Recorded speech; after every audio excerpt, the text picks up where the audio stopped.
की हो तो कैसी हो? अयोध्या जैसी, सबको पता है। और यदि घराना हो तो कैसा? जैसा राम जी का घराना, रघुकुल का घराना। यदि परिवार हो, नगरी हो तो ऐसा ही हो, जहां भाई भाई संपत्ति के लिए नहीं, विपत्ति के लिए झगड़ा करते हैं।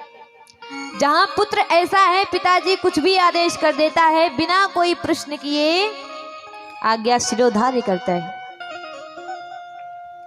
त्याग भरत जैसा होना चाहिए। तो इस भजन के बड़े सुंदर बोल हैं। बोलिए रामचंद्र भगवान की जय हो। नगरी हो अयोध्या सी,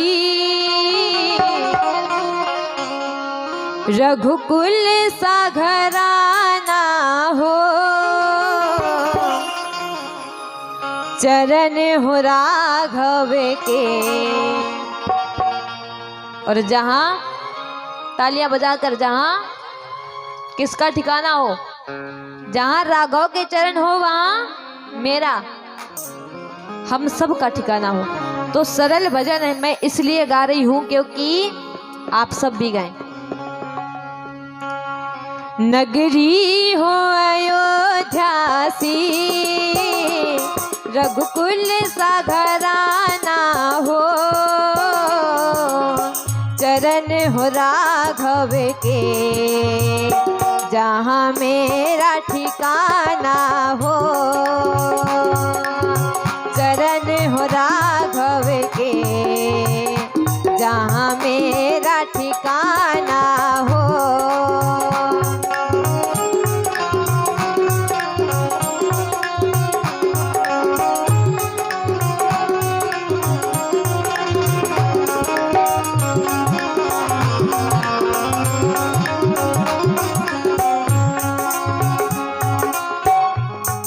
त्याग कैसा होना चाहिए? भरत जैसा। और नारी कैसी हो जीवन में? नारी होनी चाहिए सीता मैया जैसी। और संतान कैसी हो? लव कुश की जैसी। तो बड़ा सुंदर भाव आता है। हो त्याग भरत जैसा, सीता सी नारी हो, हो त्याग भरत जैसा,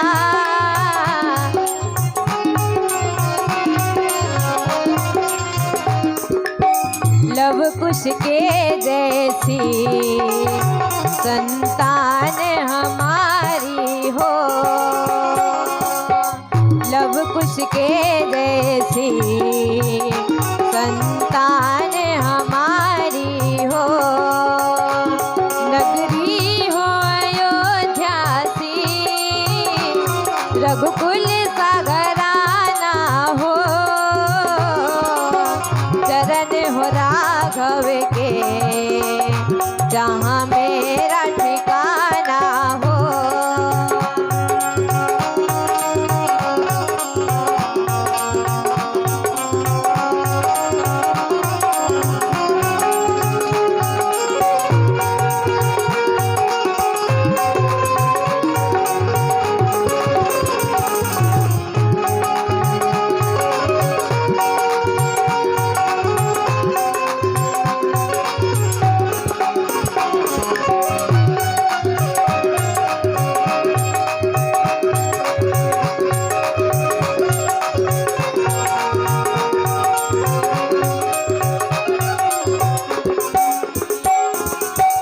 बड़ा सुंदर भाव आता है।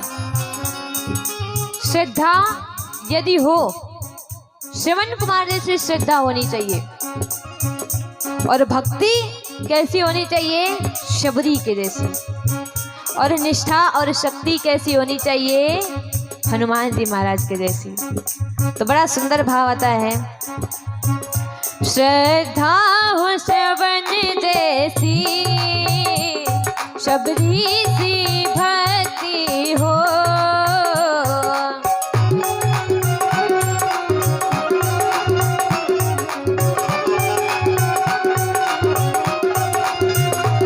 श्रद्धा हो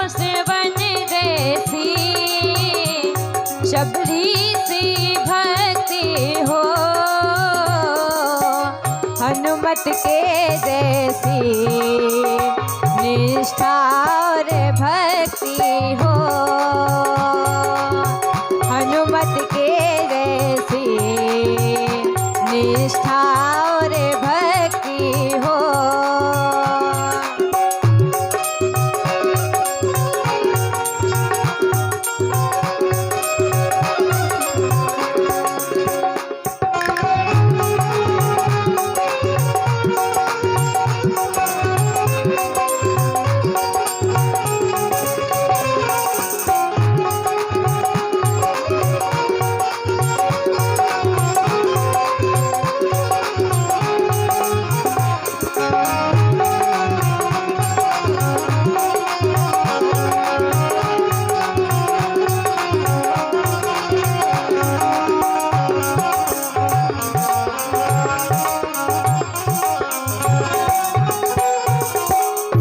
अंत में भाव आता है,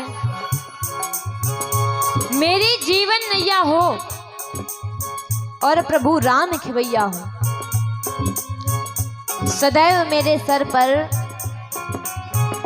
मेरे राम जी के हाथों की छैया हो, उनकी कृपा की छैया हो। तो अंत में बड़ा सुंदर भाव आता है, मेरी जीवन नैया हो प्रभु राम खिवैया हो।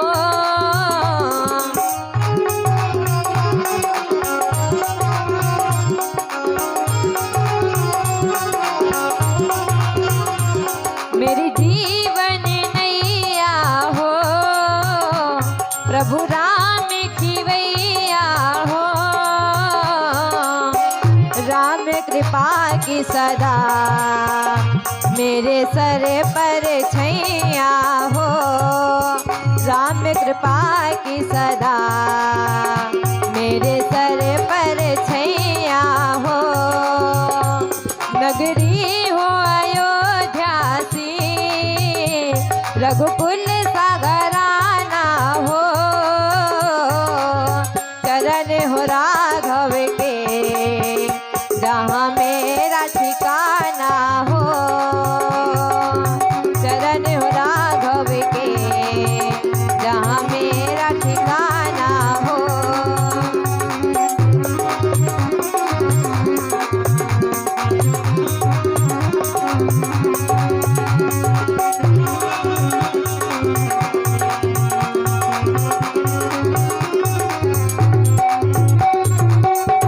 बोले सियावर रामचंद्र की, बोले जानकी मैया की, बोले पवन पुत्र हनुमान की।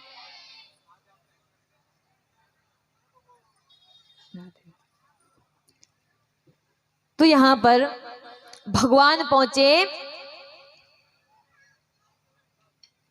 लंका, और लंका पहुंचे तो भगवान हनुमान जी महाराज विचार करते हैं किस प्रकार हम जानकी जी की खोज करें। अगर अपने इस स्वरूप में गए तो कोई भी देख लेगा, रोक देगा। तो कितना बड़ा रूप भगवान ने बनाया, मशक समान। अच्छा, लोग कहते थे कि हनुमान जी महाराज मच्छर ही बन गए, लेकिन मशक समान। बड़ी सुंदर चौपाई आती है,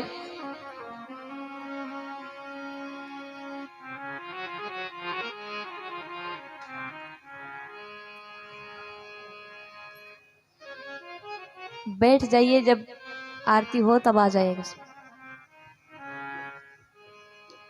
बोले सियावर रामचंद्र की। मशक समान रूप कपिधरी, मशक समान रूप कपिधरी, लंका ही चले उस मेरे नरहरी।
हनुमान जी महाराज ने मच्छर के समान रूप बनाया, उतने ही छोटे हो गए। ये मानस की चौपाई कहती है। और वाल्मीकि रामायण क्या कहती है? हनुमान जी महाराज कैसे बने? जितनी बड़ी बिल्ली होती है उतने बड़े बने गए।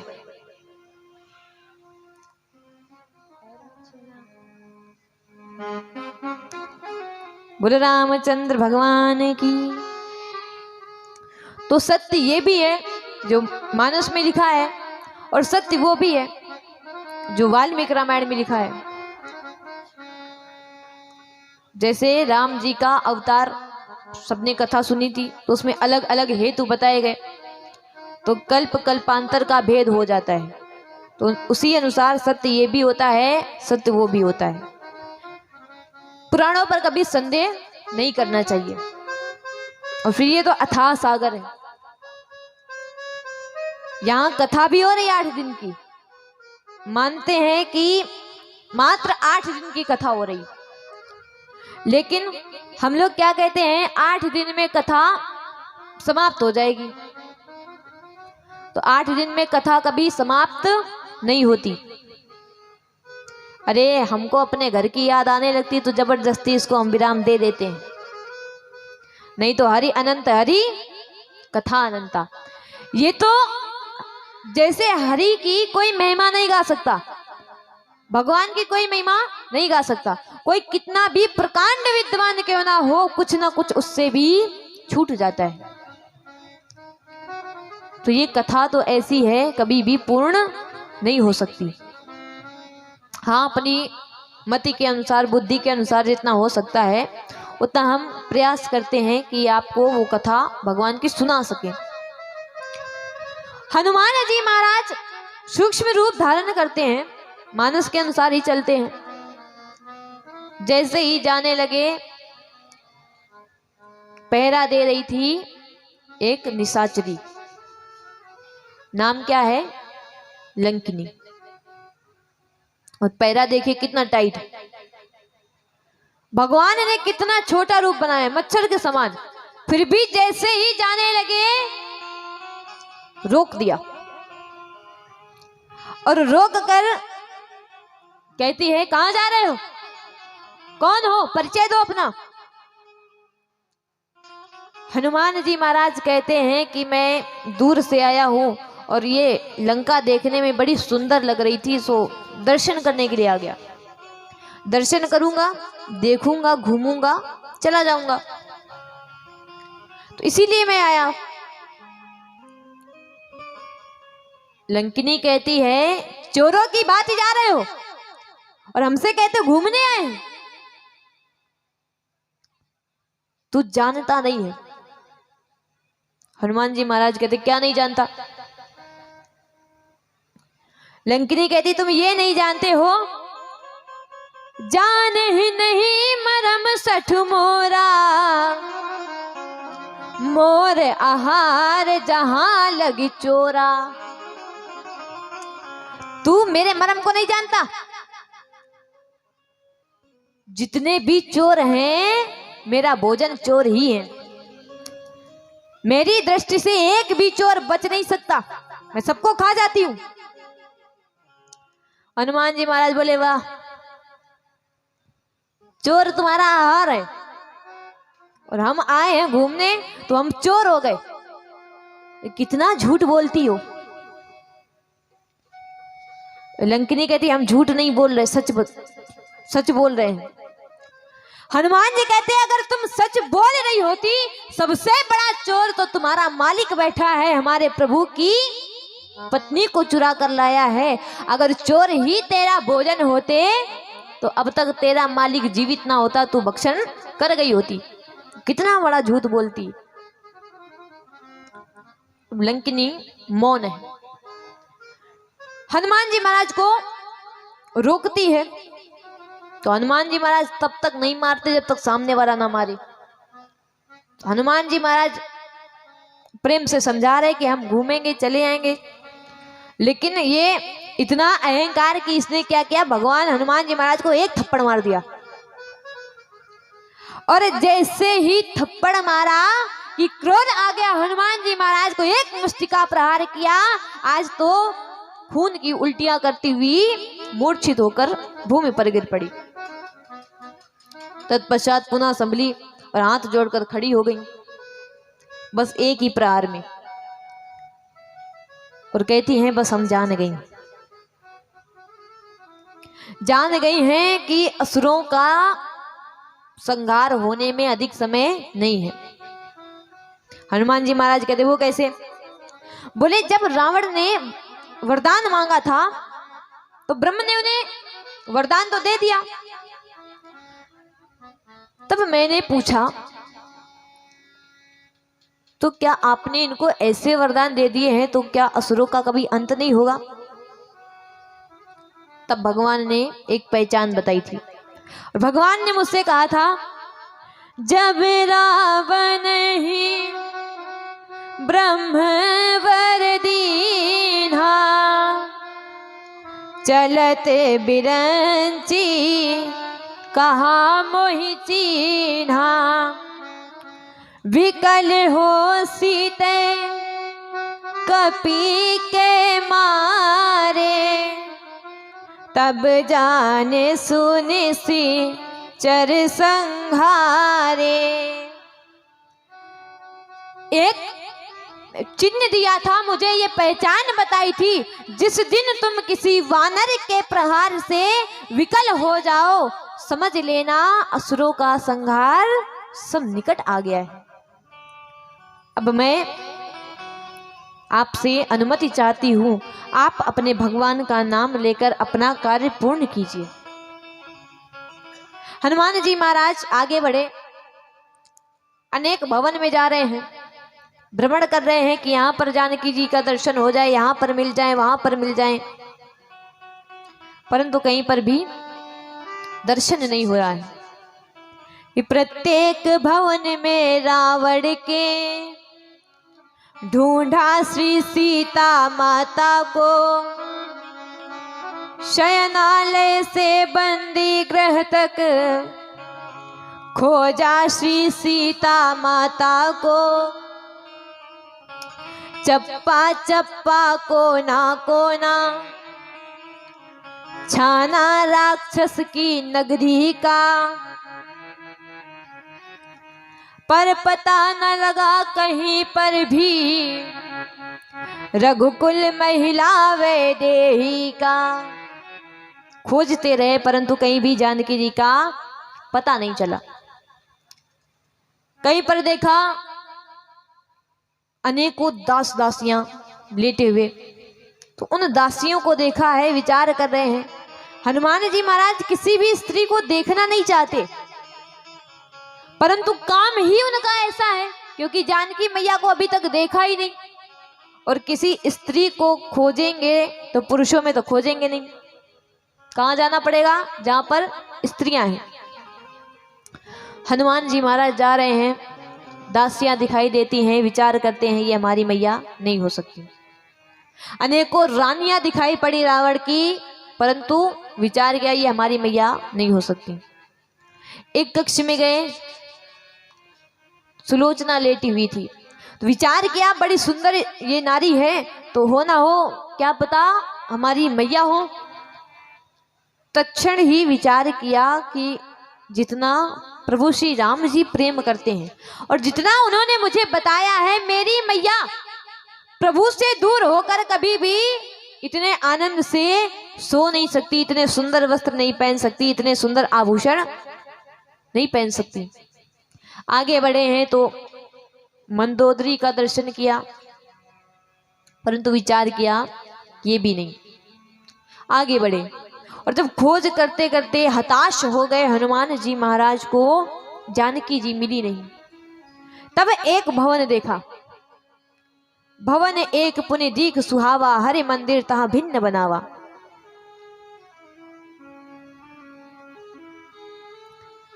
एक ऐसा भवन देखा जहां पर भगवान का मंदिर था, आंगन में तुलसी जी लगी हुई थी, दीवार पर राम नाम अंकित था। विचार किया राक्षसों की नगरी में भगवान का नाम लेने वाला कौन? तब तक जागते हैं विभीषण जी। और विभीषण जी जैसे ही जागे हैं, देखिए सोने के पहले कोई काम आप करें या ना करें, सोने के पहले राम नाम अवश्य लें। सोने के पहले क्या करें?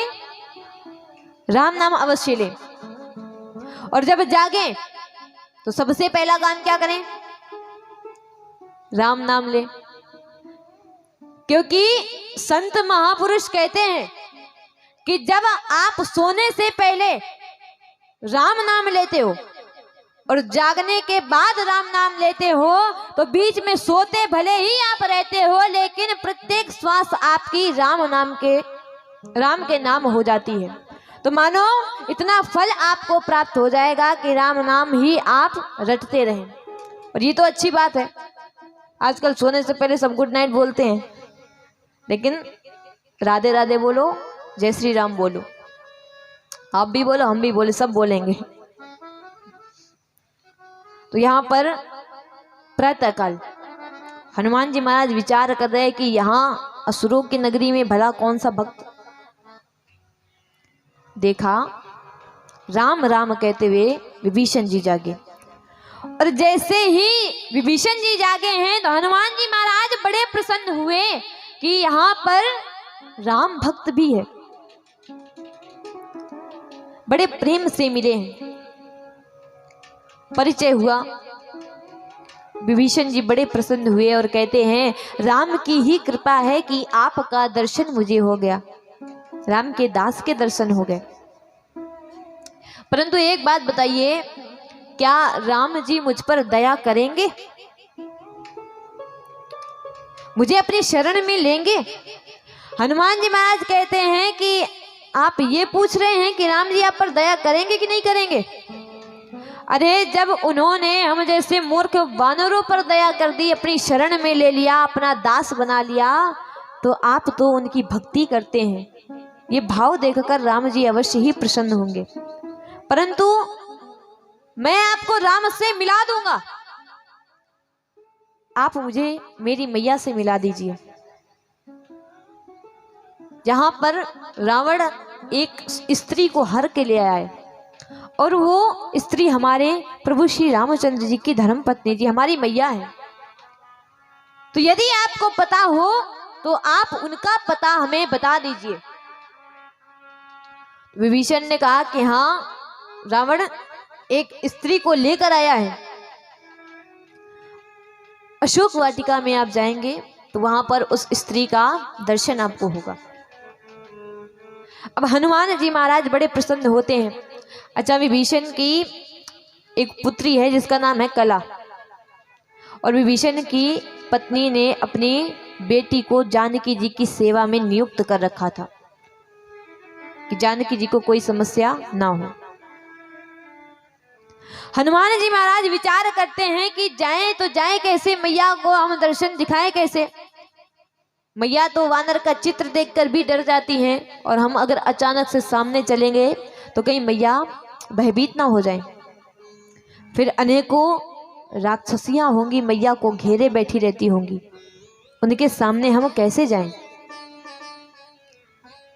जिस वृक्ष के नीचे मैया बैठी थी, सूक्ष्म रूप धारण किए हनुमान जी महाराज उसी वृक्ष के ऊपर जाकर बैठ गए और प्रतीक्षा कर रहे हैं जब रात हो जाएगी तब हम मैया से वार्तालाप करेंगे। तो विचार कर रहे हैं, मैया को देखा है, रो रही मैया। जब से रावण हरण करके ले आया है, मैया ने कोई श्रृंगार नहीं किया, केश भी खुले हैं, बस रोती रहती है। विचार कर रही हैं ऐसा कौन सा अपराध कर दिया कि प्रभु हमारे हमसे रुष्ट हो गए, विमुख हो गए, अभी तक सुध नहीं आई।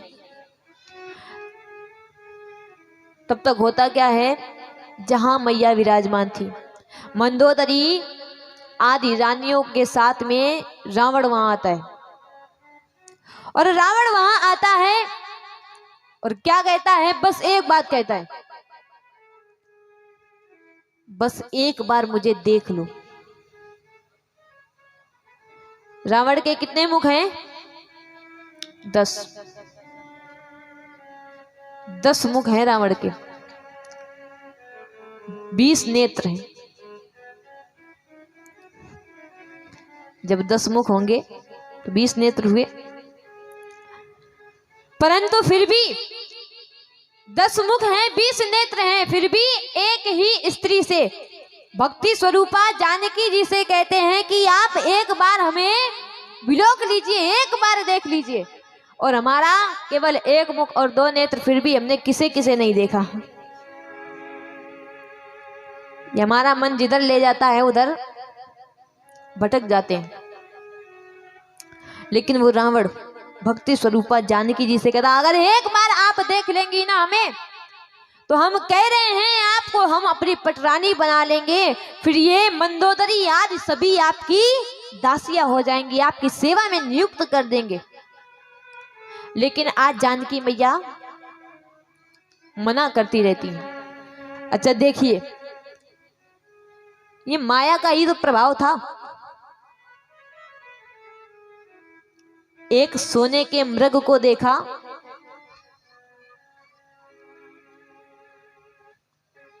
और उस सोने के मृग को देखकर मैया का मन आ गया कि प्रभु आप इसकी खाल लेकर आइए, इसका चर्म लेकर आइए। और आज रावण कहता है वो तब तो एक सोने का मृग था, आज मैं तुम्हें पूरी सोने की लंका दे रहा हूं, फिर भी तुम्हें प्रसन्नता नहीं है। तो कहने का तात्पर्य है धन किसी को कभी भी प्रसन्न नहीं कर सकता, आनंद नहीं दे सकता। कुछ क्षण के लिए हम सुखी हो सकते हैं, परंतु यदि विचार करें कि आनंद प्राप्त हो जाए धन से, तो वो नहीं हो सकता। जैसे ही रावण कुछ भी धमकाने के लिए जाता है तो दुष्ट निर्लज्ज कहकर जानकी जी से दुत्कार देती है। ये भारत की एक नारी है। रावण कौन है? देवता भी उस रावण को परास्त नहीं कर पाए, और केवल अकेली वैदेही उसके यहाँ पर रहकर भी कभी भी अपने पति से विमुख नहीं हुई। पति के चरणों में ही प्रेम रहा सदैव। जब भी पास में जाता तो एक तिनका ले लेती मैया। अब तिनके का भाव संत लोग क्या कहते हैं? संत लोग कहते हैं कि तिनका मैया इसलिए ले लेती थी क्योंकि उस तिनके की ओट में बची रहती थी, मानो रावण को संकेत कर रही हो इस तिनके के कारण तुम बचे हुए हो। अब कैसे? तो संत भाव रखते हैं कि एक बार जब जानकी जी विवाह करके आ गई थी घर पर और भोजन बनाया था, भोजन बनाया मैया ने और अपने ससुर जी को दशरथ जी को भोजन देने गई। उस भोजन में भूल से एक तिनका आ गया, और जैसे ही तिनका आया तो मैया को इतना क्रोध आया कि क्रोध में आकर के उस तिनके को देखने लगी, और जैसे क्रोध में दृष्टिपात किया है तिनके पर, वो तिनका जलकर राख हो जाता है। जैसे ही दशरथ जी ने देखा तो विचार किया बहु बड़ी खतरनाक, इसे क्रोध आता है तो जिसे क्रोध में देख लेती है वो जलकर राख हो जाता है। मेरा राम कितना सीधा साधा, कहीं कभी राम पर क्रोध कर लिया तो राम तो हमारे प्राण हैं। तब दशरथ जी ने एक वचन ले लिया, बेटा कभी भी किसी पर क्रोध नहीं करोगी। तो मानो जब रावण जाता है तो वही तिनका आगे कर देती है मैया और कहती हैं बच गए उस वचन के कारण, नहीं तो आज तुम्हारी वही दशा होती जो उस दिन उस तिनके की हुई। रावण कहता है देख अभी तक प्रेम से समझा रहा था, अब 1 महीने का समय देता हूं, अगर 1 महीने में तूने मेरी बात ना मानी तो तेरे मस्तक को काट लूंगा। रावण कहकर चला जाता है। मैया रोती हैं। ये दशा देखकर हनुमान जी महाराज को बड़ा कष्ट होता है।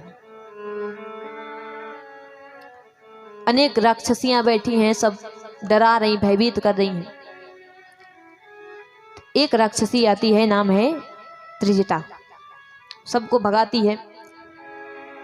प्रेम पूर्वक वाक्य बोले हैं तो यहाँ पर जानकी जी कहती हैं आप ही एक हमसे प्रेम करने वाली हैं यहाँ। तो यदि हम आपसे प्रार्थना करती हैं कि रात हो चुकी है, यदि